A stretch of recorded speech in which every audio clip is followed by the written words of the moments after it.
Hello everyone, आज है 5 अक्टूबर और आज इस वीडियो में हम बात करेंगे यस बैंक के बारे में। और सबसे पहले तो आप सबको दशहरा की हार्दिक शुभकामनाएं।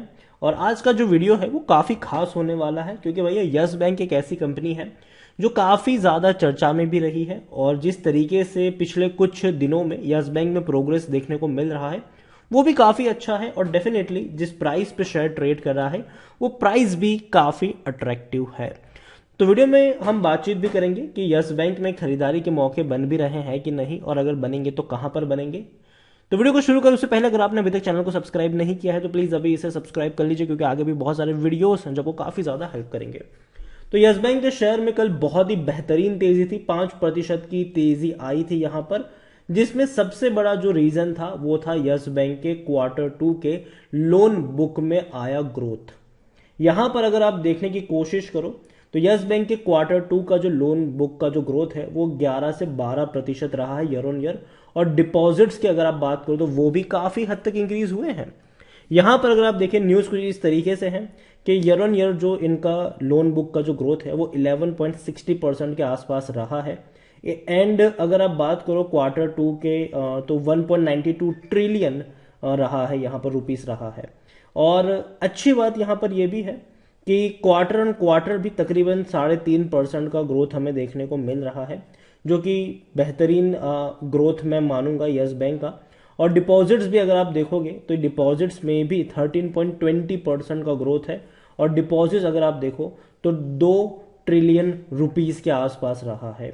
तो जाहिर सी बात है लोगों का जो भरोसा है वो दोबारा यस बैंक की तरफ लौटता हुआ नजर जरूर आ रहा है। लोन बुक में ग्रोथ ये एक चीज को इंडिकेट करता भी है कि लोग अपना पैसा डिपॉजिट्स भी कर रहे हैं। इसके अलावा लोग जो है वो यस बैंक से लोन भी ले रहे हैं। यस बैंक के बारे में अगर आप देखोगे तो एक महीने में 2.5% की गिरावट जरूर है। अब तक लगातार ये टूट रहा था। आज एक अच्छी खबर ने, मतलब कल की एक अच्छी खबर ने इसमें एक तेजी जरूर दिखा दी। एक साल की अगर हम बात करें तो 23 से 24% का ग्रोथ जरूर है।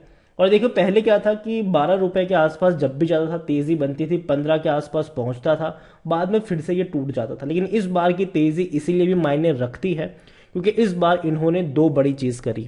पहली, फंड रेजिंग। दो बड़े फंड हाउसेस ने पैसा लगाया।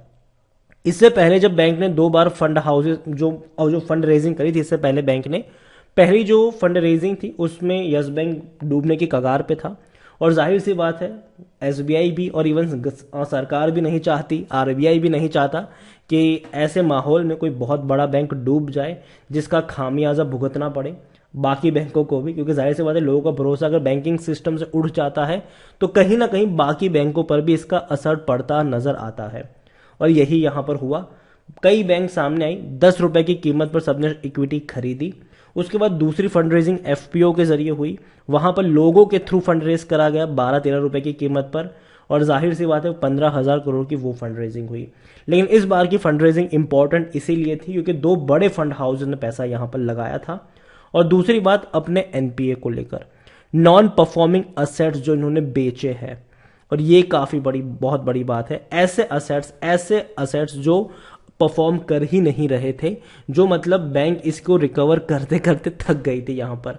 अब जाहिर सी बात है वो असेट्स खरीदे गए जेसी फ्लावर के थ्रू और ऐसे में इनको एक बड़ा पैसा भी मिला जो कि मिलेगा आने वाले कुछ दिनों में। तो ये एक अगेन एक अच्छी बात मैं मानता हूं कि है। इसके अलावा जो लोन बुक में ग्रोथ आई है ये एक तीसरी बेहतर चीज है। तो धीरे धीरे बैंक को लेकर अगर आप देखोगे तो कई अच्छी खबरें आ रही है और ये कहीं ना कहीं अच्छी बात है इस बैंक के लिए। कह सकते हैं कि डूबना अब ना के बराबर है, रिवाइवल देखने को मिल रहा है। यस बैंक देखा जाए तो लार्ज कैप शेयर है, ये 40,000 करोड़ के आसपास का इसका मार्केट कैप है। वॉल्यूम्स इसके काफी अच्छे हैं, 11 करोड़ से भी ज्यादा के इसके वॉल्यूम्स देखने को मिल रहे हैं।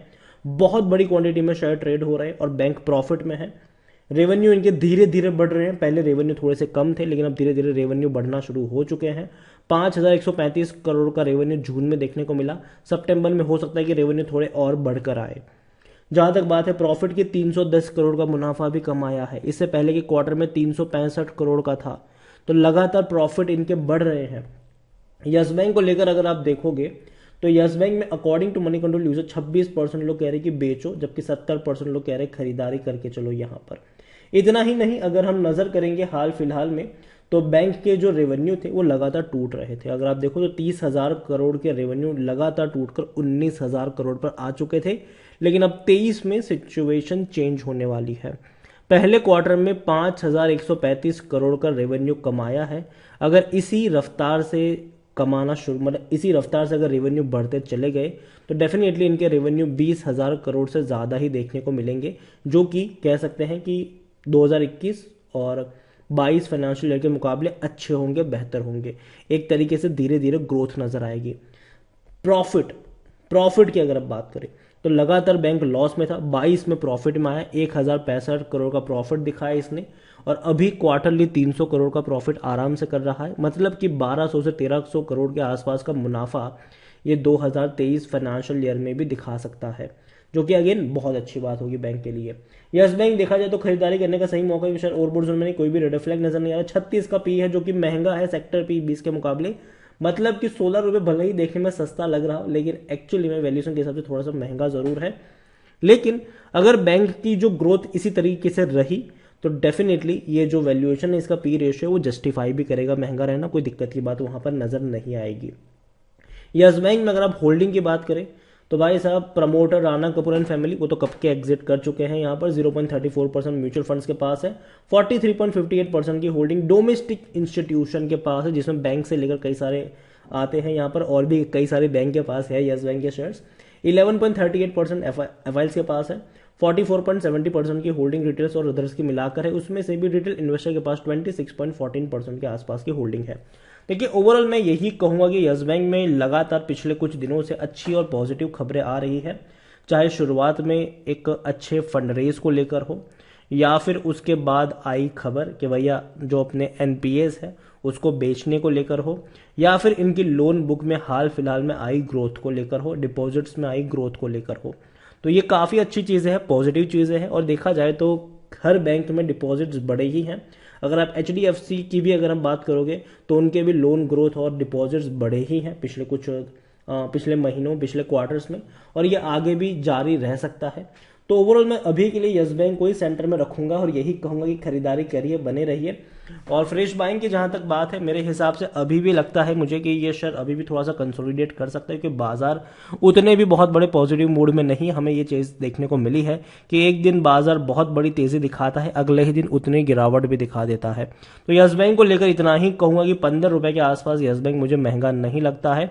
और थोड़ी सी क्वांटिटी ऐड करिएगा नीचे के लेवल पे। अगर मान लीजिए कि बाजार में थोड़ी सी और प्रेशर रहता है तो नीचे आप एवरेज करके चल सकते हो, और मेरे हिसाब से उतनी बड़ी गिरावट नहीं आएगी। रीजन यह है कि जब 12-13 रुपए का रेंज मुझे पहले इसलिए पसंद था बाइंग को लेकर, क्योंकि उसी रेंज पर एफपीओ के थ्रू इन्होंने फंड रेजिंग करी थी। अभी 14.5 रुपए का रेंज पर अभी मुझे 15 रुपए का रेंज पसंद इसीलिए है क्योंकि 14.5 रुपए पर इन्होंने जो तीसरी बार फंड रेजिंग करी है दो बड़े फंड हाउस से, वो 14.5 रुपए की रेंज में है। तो डेफिनेटली आप 15 रुपए को एक अच्छा सपोर्ट मान के चल सकते हो और वहां पर खरीदारी के मौके बन सकते हैं। डूबने वाला बैंक नहीं है, धीरे धीरे अब ये पॉजिटिव की तरफ जा रहा है। लेकिन हाँ, एकदम से ये कह देना कि ये 2 गुना हो जाएगा, 3 गुना हो जाएगा, ये जल्दबाजी होगी। अभी भी मुझे लगता है कि ये थोड़ा सा वक्त 15 और 18 के बीच में बिता सकता है, थोड़ा वो ट्रेड कर सकता है। तो वीडियो को यहीं पे एंड करूंगा। पसंद आए हो तो लाइक कर, शेयर कर, चैनल पर अगर पहली बार है तो प्लीज सब्सक्राइब करें। और यस बैंक के बारे में आप क्या सोचते हैं वो भी आप मुझे कमेंट में लिखकर बता सकते हैं। Thank you.